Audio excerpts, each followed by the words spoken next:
Bismillahirrahmanirrahim. Assalamualaikum warahmatullahi wabarakatuh. Alhamdulillahi rabbil alamin. Wassalatu wassalamu ala asyrafil anbiya'i wal mursalin wa ala alihi wa ashabihi ajma'in. Raditu billahi rabba wa bil islami dina wa bi Muhammadin nabiyya wa rasula. Rabbi shrah li sadri wa yassir li amri wahlul 'uqdatam min lisani yafqahu qawli. Allahumma ja'al jam'ana hadza jam'an marhuma wa tafarruqana min ba'dihi tafarruqan ma'suma. Yang saya hormati Ketua BKM, Imam Ci, pengurus masjid, para jamaah sekalian, kemudian tidak lupa juga kepada Kepala Dinas Syariat Islam Kota Banda Aceh, walaupun tidak PLT lagi, tetapi tetap PLT, pegawai lillahi ta'ala. Ya, katanya karena pegawai lillahi ta'ala mendum. Kemudian Pak Kabid, kemudian para da'iyah Kota Banda Aceh, kemudian muhtasib Gampung, kemudian seluruh jamaah kaum muslimin dan muslimat yang dihormati, yang dimuliakan oleh Allah Subhanahu wa taala. Di dalam Al-Qur'an ada dua kata kunci, ada dua lafaz yang diungkapkan oleh Allah Subhanahu wa taala tentang sifat manusia. Salah satunya apa? Kabat. Kabat itu gelisah. Kabat itu kabid, kabidun kan kabid gedanya okan mah ya. Kan kabid dakwah kan ya. Khalaqnal insana fi kabat. Kabatnya atau dalam dia. Makanya semuanya kegelisahan itu berasal dari sini, Pak. Ya. Jadi makanya makna kabid di situ di dalam tafsir Ibnu Asyur kata beliau al-masyaqqah. Susah. Manusia itu pada hakikatnya hidup susah kata beliau. Ya. Makanya ada dalam satu teori Imam Ibnu Asyur, mazalu fil masyaqqah hatta yamutu. Manusia itu akan terus susah. Kapan tidak susah lagi? Menyomatinya nazali. Ya, kalau sudah meninggal tidak susah lagi. Kenapa tidak susah lagi? Di alam barzah tidak ada ibadah lagi, hana semayang. Tidak ada puasa, tidak ada ibadah lagi. Kita istirahat. Apakah istirahatnya di Iliyin atau istirahat di Sijin? Ya, antara dua pilihan. Ataukah kita digiring hufratin min hufaril, apa namanya? Lubang daripada lubang surga, atau hufratin min hufarin niran. Lubang daripada lubang neraka. Ini makna kabid atau kabat. Kemudian satu lagi halu'a.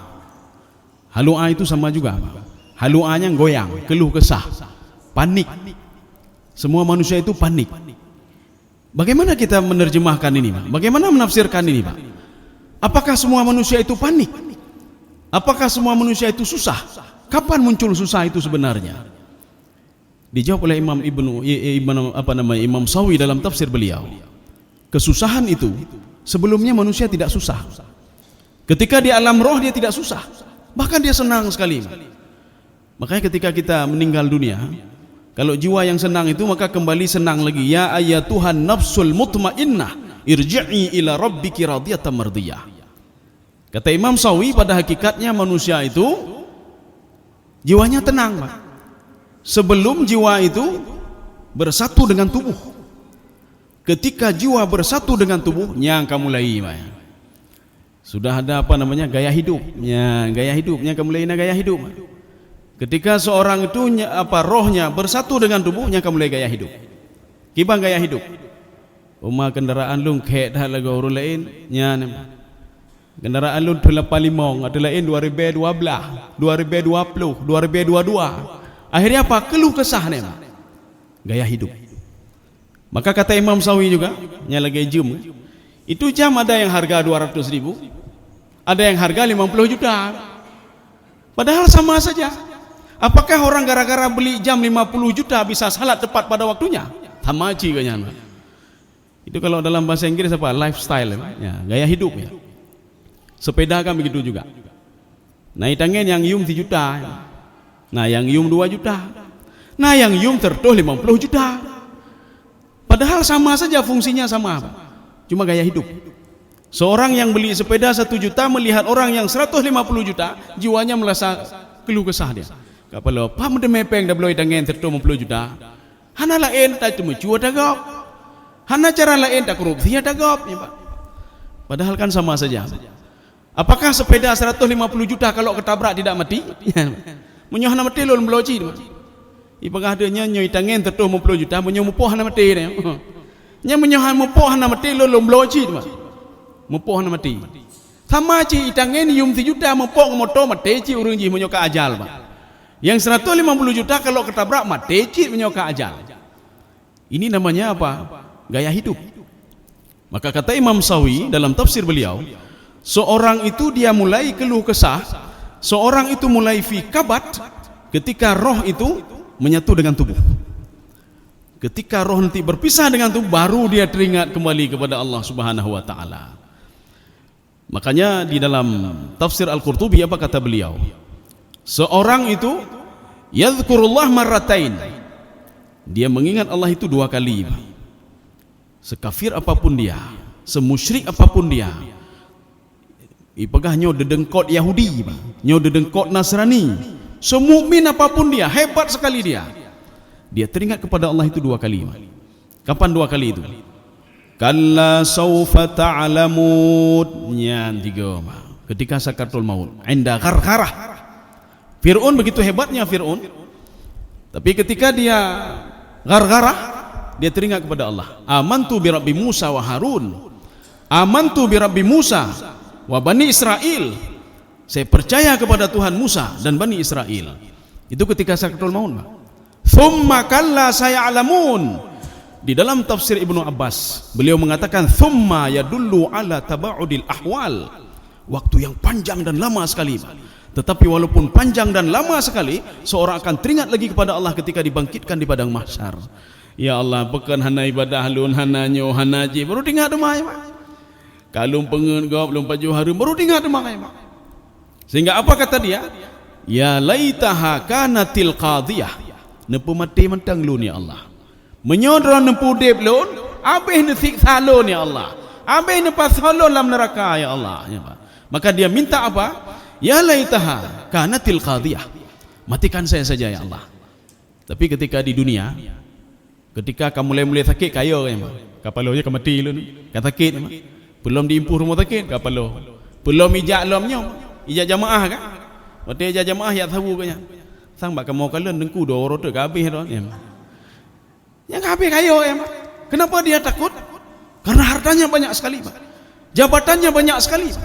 Kalau mati tinggal jabatan, tinggal harta semuanya, maka dia berdoa kepada Allah, nepo panjang umur lu ni Allah. Takut dia mak. Maka kata Imam Al-Ghazali, kenapa? Hubbud dunia. Hatinya itu masih ada dunia di sini. Bukan tidak boleh kita cinta dunia, boleh. Dunia itu di tangan, akhirat di dalam hati. Menyogadah yang bak jaro mitalam betul tah mak. Yang betul tah mak. Oh gadahnya gadah mitalam. Oh inang hanali mitalam. Mitalam ya. Cari lagi apa susah mak. Oh kalau bersedekah habis, cari lagi. Bahkan sedekah itu, zakat itu diterjemahkan an-numu. Numu itu bertambah. Orang bayar zakat itu langsung bertambah, hartanya bertambah, keberkahan juga bertambah. Ya, Pak. Kaum muslimin sedang jemaah yang dirahmati Allah. Tapi kita jangan takut, Pak. Umanyo ketika tubuh menyatu dengan roh, manusia sudah mulai melanggih dari Allah, sudah mulai lari dari Allah. Diberikan solusi oleh Allah. Makanya itulah di dalam Al-Quran itu ada istilah namanya dalam kajian Al-Burhan fi Ulumil Quran yang dikarang oleh Imam Az-Zarkashi. Ada namanya Al-Istitrat namanya. Istitrat itu apa? Keseimbangan. Ketika Allah cerita tentang neraka, cerita juga tentang surga. Ketika Allah cerita tentang kamu nanti saya azab, saya begini, cerita juga tentang kebaikan. Ketika cerita tentang kesusahan, diberikan jalan keluar oleh Allah Subhanahu wa taala. Makanya baca Al-Qur'annya habis-habis baca, Pak. Ada susah, ada jalan keluar. Kalau kita katanya habis dapat susah kok, dah pelung. Dajak lah kampung kok dapat susah kok, habis susah kok dah pelung juga. Karu juga lah kampung karu. Ya. Jalan keluar tidak ada, apa-apa tidak ada, Pak. Tapi dalam Al-Qur'an sudah diberikan seperti itu, diberikan jalan keluar oleh Allah. Kamu jangan takut, kata Allah. Hadainahun najdain. Saya berikan kalian dua jalan. Ini masih umum ayat ini, Pak. Wa hadainahun najdain. Kamu tenang saja. Siapapun dia, kafirkah dia, musyrikkah dia, yahudikah dia, nasranikah dia, mukminkah dia, muslimkah dia, fa hadainahun najdain. Saya berikan dua jalan. Di dalam tafsir Jalalain, apa kata beliau? Najdain, an-najdain tariqul khairi wasyarri. Kecenderungan berbuat baik dan berbuat jahat. Di dalam ayat lain, Pak, kita akan menafsirkan Al-Qur'an dengan Al-Qur'an, Pak. Jadi dalam Al-Qur'an disebutkan begini, fa'alhamaha fujuraha wa taqwaha. Itu fa sababiyah. Ketika manusia diciptakan oleh Allah, disatukan tubuhnya dengan roh, fa'alhamaha fujuraha wa taqwaha. Dalam tafsir Ibnu Abbas, apa kata beliau? Makna alhamaha u'allimuhum. Saya ajarkan mereka, kata Allah. Rupanya kecenderungan berbuat baik sudah ada dalam tubuh kita. Kecenderungan berbuat jahat sudah ada dalam tubuh kita, Pak. Sebelumnya diajarkan oleh Allah Subhanahu wa taala. Fa'alhamaha fujuraha wa taqwaha. Jadi baik dah bikin dia malun cukup bangai, hana bangai dah nyawa, Pak. Kita potensi untuk bisa ini ada dalam tubuh kita, Pak. Karena sudah diajarkan oleh Allah. Fa'alhamaha, saya ajarkan dia. Fujuraha wa taqwaha. Maka di dalam ayat itu disebutkan begini, qad aflaha man zakkaha. Beruntunglah orang-orang yang memanfaatkan yang sudah saya ajarkan tadi, potensi tadi untuk bisa terus berkembang. Kemudian waqad khaba man dassaha. Celakalah, kata Allah Subhanahu wa taala, yang sudah saya ajarkan kejahatan, dia memanfaatkan potensi kejahatan ini sehingga dia berbuat jahat. Ya. Maka tidak perlu heran, hana peleheran, Pak. Seorang itu hidup dia ibadah selalu. Pada akhirnya dia meninggal dalam keadaan kafir, hana peleheran. Makanya kalau di dalam kitab tasawuf itu, cerita Syekh Bal'am itu sudah menjadi simbol diceritakan oleh ahli tasawuf itu. Kalau beliau itu ahli ibadah, pengikutnya juga banyak sekali. Bahkan beliau itu diberikan kelebihan oleh Allah Subhanahu wa taala, itu bisa berjalan di atas angin. Ya, ada angin aja. Dan jangan ke ada angin atau ubung reun. Nyo ada angin aja, Pak. Ada angin aja lagi Nabi Sulaiman aja, gimana, Pak? Ya, kan luar biasa dia.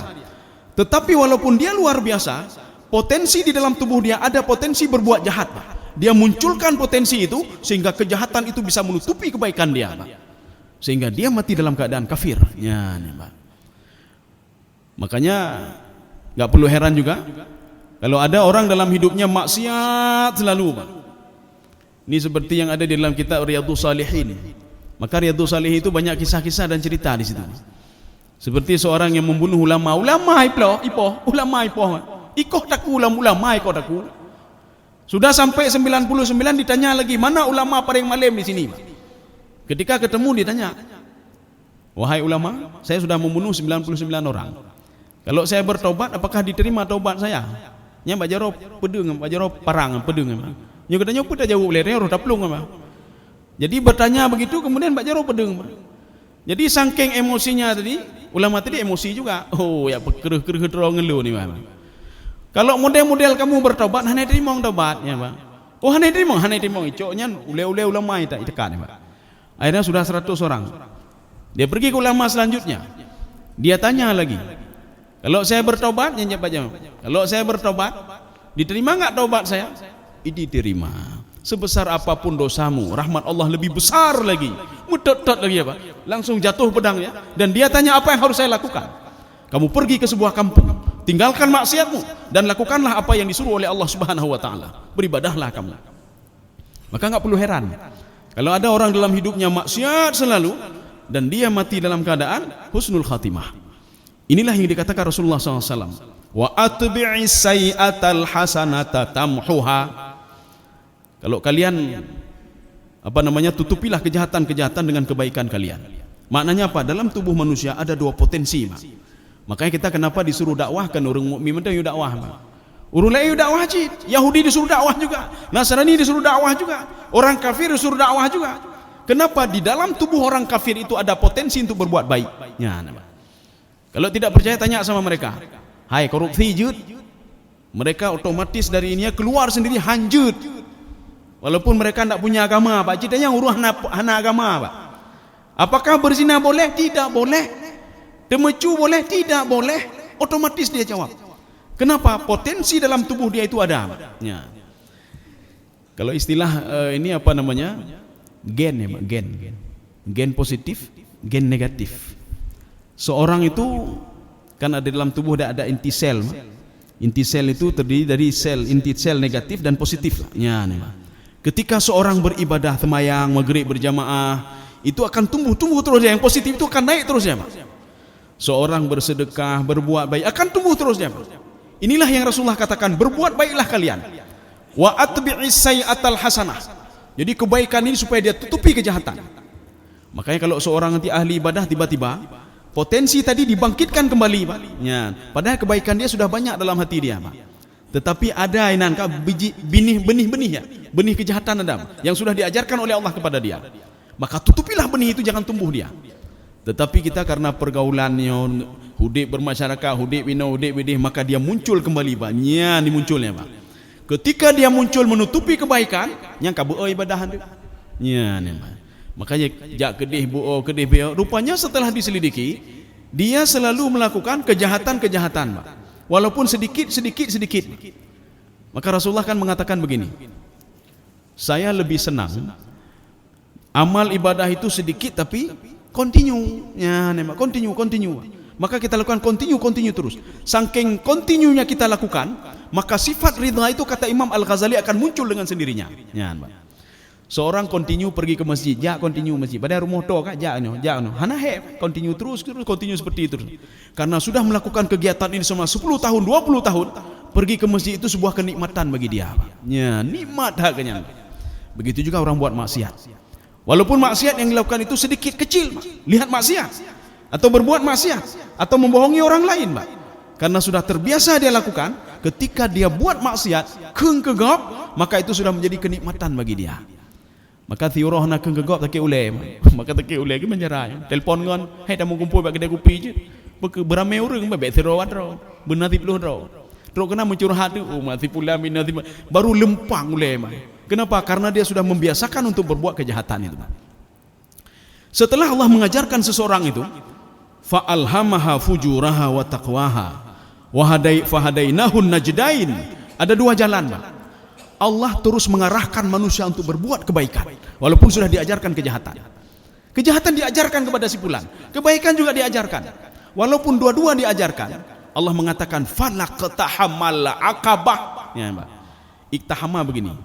Nyona iyo iktahama, mana iktahama di dalam kamus lisanul Arab, di dalam Mu'jam Al-Wasi, iktahama itu makan sampai habis. Betro nya iktahama. Artinya Allah mengatakan falaqtahamal aqabah.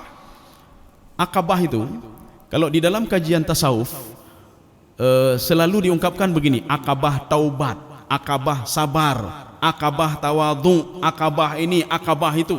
Apa makna Aqabah sebenarnya? Rupanya Aqabah itu bukit. Artinya apa? Ibadah itu seperti naik bukit. Berat memang, membutuhkan pengorbanan. Pergi ke masjid membutuhkan pengorbanan. Ketika azan membutuhkan pengorbanan untuk hadir di masjid salat berjamaah.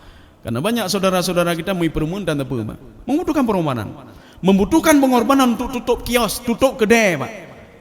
Tutup segala aktivitas. Umanya sedang tak bahas tentang anggaran ki bangka adzan ni. Kakilah pengorbanan. Tutup lihat kita sambung nama. Apa susahnya, Pak? Ini namanya Aqabah, Pak. Artinya ibadah itu membutuhkan pengorbanan. Seperti yang diungkapkan oleh Ibnu Arabi dalam tafsir beliau, Pak. Jadi harus ada mujahadah, ya, Pak. Falaqtahamal aqabah.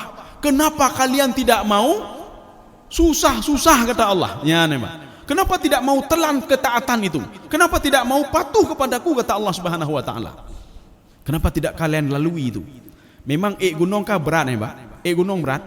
Tapi kalau sudah terbiasa naik gunung hana berat le. Tanya mbak urung pendaki gunung cita yang mbak yang mbak lu hantar lu gunung-gunung mbak. Mbak pendaki gunung cita yang. Yang pendaki gunung seterjal apapun gunung itu, nak talau mbak jaro, teruk ke dia puncak mbak. Besok dia coba lagi. Ketika ini jatuh dia, besok naik lagi dia. Jatuh, naik lagi dia mbak. Setelah pengalaman selama 10 tahun, 20 tahun dia naik gunung sudah biasa sama dia. Tapi menyewa masjid tak ikat dengan talau butuh mbak. Hana betahlah masjidnya mbak. Kenapa? Itu ibadah belum dia nikmati lagi mbak. Kenikmatan ibadah belum ada sama dia. Ini kalau istilah Imam Ghazali ya, Pak. Halawatul ibadah itu belum ada. Kenikmatan untuk berjamaah belum ada. Kalau kenikmatan berjamaah sudah ada, nya hana gejak jamaah memangnya, Pak. Hana baca Quran memangnya, Pak. Kenapa? Kenikmatan itu sudah ada sama dia. Sama seperti orang buat maksiat. Sebelum dia melakukan maksiat hari ini, tubuh ji hana je lah, Pak. Nya, Pak. Ini seperti orang kecanduan, Pak. Orang candu narkoba dan lain sebagainya. Hana kena narkoba orangnya kamu tetap apapun mau dia lakukan. Ya. Kaum muslimin sedang jemaah yang dirahmati Allah. Wa ma adraka mal aqabah. Apa bedanya wa ma adraka mal aqabah dengan wa ma yudrika? Maka ada dua lafaz yang berbeda. Wa ma yudrika la'allahu, itu ada ayat begitu. Yudrika, satu lagi adraka. Satu kalimat past tense, satu lagi kalimat present. Adraka itu maksudnya apa? Adraka, kamu tidak tahu, sekarang saya kasih tahu ya Muhammad. Apa itu akabah? Apa itu ketaatan kepadaku? Bagaimana cara untuk menghilangkan kegundahan jiwa? Maka diajarkan oleh Allah. Bagaimana untuk menghilangkan susah. Karena manusianya kadang-kadang nak gebedah susah ya. Susah gebedah Gekalan anu susah. Ila kepeng jajan dia susah. Gekalan ninong pi susah. Bagai la kepeng jin kapalo. Ija ulua susah kan bagai dunggai utang li orang lain. Artinya hidupnya susah selalu mbak. Gejak upekan pi susah ya. Hoho gejak susah ya mbak. Gedu ikan tu susah, gewo ikan tu susah, wate ge susah ya mbak. Inilah fikabat namanya. Tapi diajarkan sesuatu oleh Allah Subhanahu wa taala. Mau enggak kamu tidak susah? Maka ini bedanya wama adraka dengan wama yudrika. Wama yudrika itu sebuah gaya bahasa yang digunakan oleh Allah untuk ketika berdialog dengan Nabi Muhammad sallallahu alaihi wasallam, ceritanya tentang Ummu Maktum. Nya Ummu Maktum beda beke umunya ini Ummu Maktum, padahal dia laki-laki, Pak. Itu Ummu Maktum bukan nama aslinya, itu nama neneknya, Pak ya. Maka ji urang Arab so yang ituri, Pak. So yang ituri nek nan nek he, Pak. Ya. Jadi nalun fami Sofyan ni he ligo Sofyan ni he Arab ya. Sofyan lu ngain narunci lun. Hana kamu turi nyan kamu turi mah. Hana kamu turi nan ron. Yang kamu turi nan Sofyan lu Sofyan ya. Ya, jadi Ummu Maktum itu bukan nama asli dia, tidak. Ummu Maktum nama neneknya, ya Mbak. Jadi neneknya itu punya anak namanya Maktum, maka dipanggil Ummu Maktum. Maka terkenallah nama Ummu Maktum sama cucunya, namanya Abdullah apa itu nama dia. Sehingga dipanggil Ummu Maktum. Maka ketika Allah gaya bahasa yang kedua, ketika Allah mengatakan wa ma yudrika, ya Muhammad, kamu sudah tahu kalau seandainya meninggalkan orang lain tidak hana permen gopnya hanjut, dorong kan depu. Sekarang lu ingatkan kembali supaya engkau teringat kembali. Ya, ini bedanya. Kalau wama adraka, kamu tidak tahu ya Muhammad, sekarang saya kasih tahu. Ya, Pak. Apa yang pertama? Fakku raqabah. Fakku raqabah bisa dibuka di dalam semua terjemahan. Karena terjemahan nanti bisa beda-beda, Pak. Itu fakku raqabah membebaskan budak. Kalau kita lihat membebaskan budak, berarti ayat ini tidak cocoklah dengan masa kita sekarang ini. Hanale budak. Maka lun mida, ada enggak tafsiran selain membebaskan budak? Lun mida Jalalain mengatakan membebaskan budak. Lun mida dalam Sawi membebaskan budak. Lun mida di dalam Al-Baydawi membebaskan budak. Saya cari dalam At-Tabari yang hebat dengan hadis-hadisnya, membebaskan budak. Mandu membebaskan budak. Al-Qurtubi membebaskan budak. Sawi membebaskan budak. Ibnu Katsir membebaskan budak. Rupanya ketemu dalam satu tafsir Ibnu Arabi. Apa kata beliau? Al-Quran kan tidak mungkin tidak cocok dengan perkembangan zaman. Jadi kata beliau, fakku raqabah, bebaskan hatimu dari belenggu nafsumu. Ya, kalau kamu ingin tidak susah. Bunuh tak kalian kok, Pak. Umah motor je ayudan. Itangen yum 50 juta, itangen yum 30 juta. Bersihkan hati dari belenggu ni, Pak. Pegelih mendum. Maka hanale susah-susahnya hanale, Pak. Pegelih hati le, Pak. Maka kalau kata Imam Ghazali begini, "Lau sakanal qalbu, sakanat al jawarihu." Seorang itu kalau sudah tenang hatinya, semua tenang ya Pak. Mata tenang hana kalang kena kedih le Pak. Jaro tenang hana mita-mita tagap le. Aki tenang hana jak bak mak tiut le nyan Pak. Kemudian perut juga tenang hana baju harum le Pak. Artinya apa? Kalau orang ada masih makan haram, masih ngomongin orang lain, masih ambil punya orang lain, masih pergi ke tempat maksiat, artinya apa? Hatinya juga belum tenang. Ya, hana tenang hati lemah. Kenapa belum tenang hati? Ada beberapa hal Pak. Bisa saja dia dibelenggu oleh nafsunya. Ya, sekarang nafsu itu apa sebenarnya? Ya, nih Pak. Nafsu, hawa nafsu atau hawa dengan nafsu itu apa bedanya? Ya. Jadi beda dengan ini Pak, bukan hawa, tidak. Hawa itu pasangannya Nabi Adam alaihissalam. Sehingga yang menamakan itu kata Imam Ibnu Katsir itu adalah Jibril alaihissalam. Dinamakan hawa. Hawa itu apa? Khuliqa min syai'in hayyin. Karena Hawa, Siti Hawa diciptakan dari suatu hal yang hidup. Maka ditanya oleh Adam, kenapa nama kamu Hawa? Khuliqtu min syai'in hayyin. Saya diciptakan dari sesuatu hal yang hidup. Itulah kamu. Ya, Pak. Kenapa diajarkan oleh malaikat nama kamu Hawa? Ya. Tapi ini Hawa dengan hak. Ya. Jadi Imam Al-Ghazali mengatakan begini, an-nafsu fihi ihtimal, kata beliau, imma ayyakuna ruh. Nafsu itu bisa saja roh. Makanya ketika kita meninggal dunia, Allah memanggil kita, ya ayyatuhan nafsul mutmainnah. Nyahan, dah nafsul mutmainnah, roh jiwa yang tenang.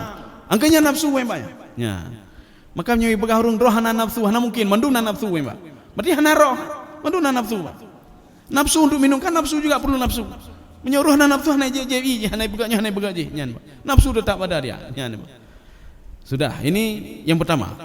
Kemudian kata beliau yang kedua, imma ayyakuna al-jawarih al-mutaharrikah. Jadi nafsu itu bisa juga anggota tubuh yang bergerak-gerak. Angkanya nafsu Pak. Maka menyuka stroke tabohnya hana nafsu le dia. Nya jaronya Pak. Pupu tak pegah hanjut le Pak. Dacoknya hanjut tapi hanjut le Pak. Maka ketika keinginan ingin mengambil sesuatu, nya Pak. Itulah nafsu nih Pak. Jadi artinya apa? Nafsu itu letaknya di seluruh anggota tubuh yang bergerak. Sudah, ini kita pisah satu dulu. Sekarang yang kedua, hawa itu apa? Kita yang tahu hawa nafsu saya, kita pisah-pisah dulu. Siapa muncul hawa dulu atau nafsu dulu? Maka kita pisah dulu. Yang kedua hawa. Hawa itu kata Imam Al-Ghazali, muyulu syai'in ila khairin au syarrin. Kecenderungan seseorang kepada kebaikan atau kejahatan. Ya. Berarti seorang yang ingin minum itu nafsu namanya juga, kecenderungan hawa namanya Pak. Maka dalam bahasa Aceh itu hawa aja. Lun hawanya, hawa cik nanti Pak. Maka hebat sekali bahasa Aceh. Ketika orang Arab mengatakan bahasa Arab banyak mustaqat, bahasa Arab banyak, kemudian apa namanya, satu lafaz itu satu ini meja macam-macam namanya Pak. Ya. Kaya, lun pakalun lebih kaya bahasa Aceh.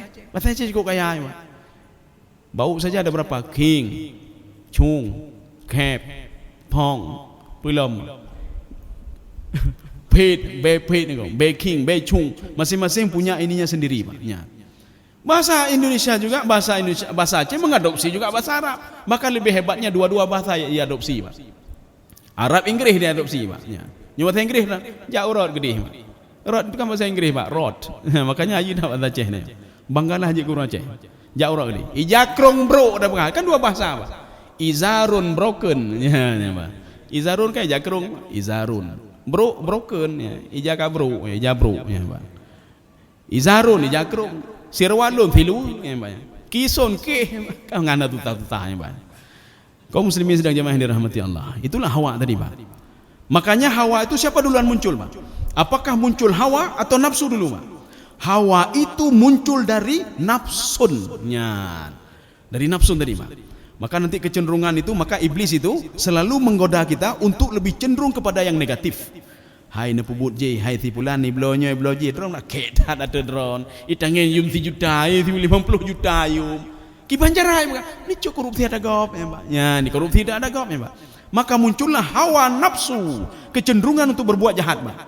Makanya kata Ibnu Arabi, fakur rakabah, bebaskan semua itu, kamu yang kontrol dia, bukan dia yang kontrol kamu.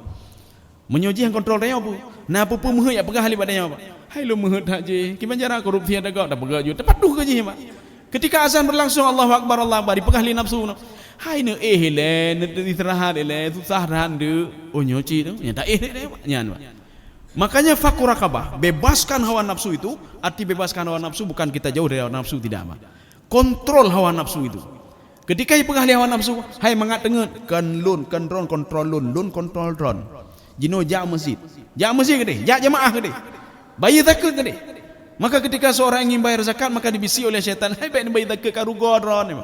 Kan apa namanya? Maka dia memanfaatkan anggota tubuh kita ni, dia bisik macam-macam. Makanya kalau di dalam kajian Imam Ghazali, fi arba' awaik, ada 4 gangguan yang mengganggu manusia untuk susah beribadah. Ya, maka katanya baik dapat lah iblis tapi. Nya baju-baju pekan delak tembayang, iblis. Pekan dia macu, iblis. Sayang iblis sedang duduk kai duduk lun kau. Ya, baju-baju kai iblis le bayang. Hana khusyuk Allahu Akbar. Nyo iblis, nyo syaitan ni.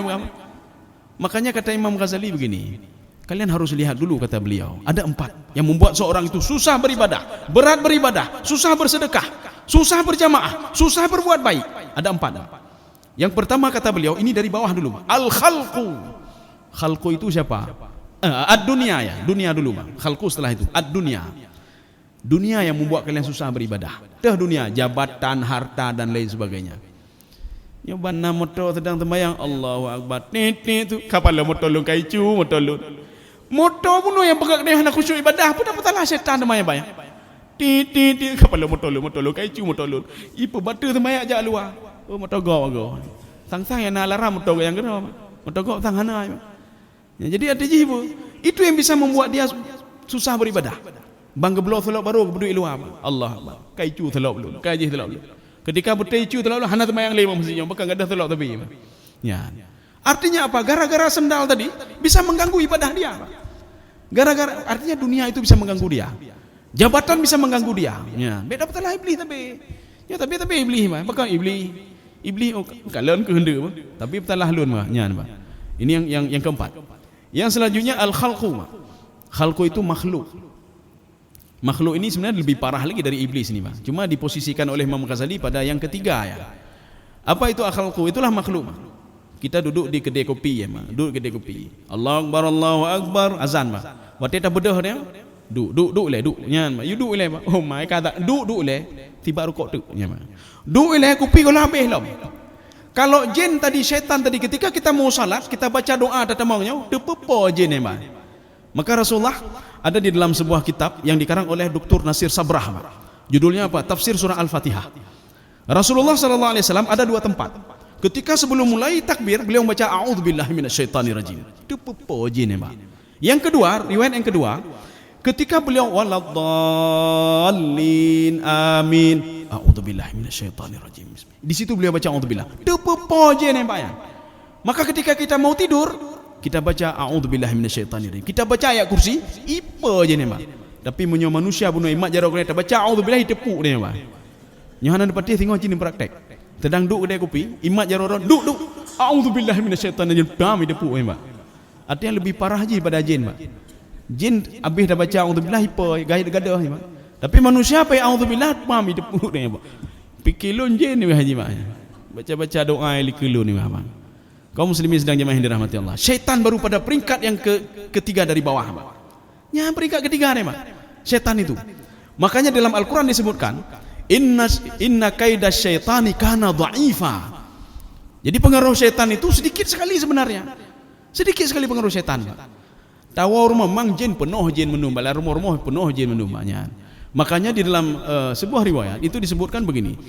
Kalau kalian masuk ke rumah kalian, kata Rasulullah, maka ucapkanlah bismillahirrahmanirrahim, kemudian salamlah kepada rumah walaupun rumahnya kosong. Assalamualaikum. Salam aja, Pak. Yang syaitan roh kalian dia dah dengar, Pak. Dengar katanya, Pak. Assalamualaikum. Enggak ada haji pelung, Pak. Bismillahirrahmanirrahim. Assalamualaikum.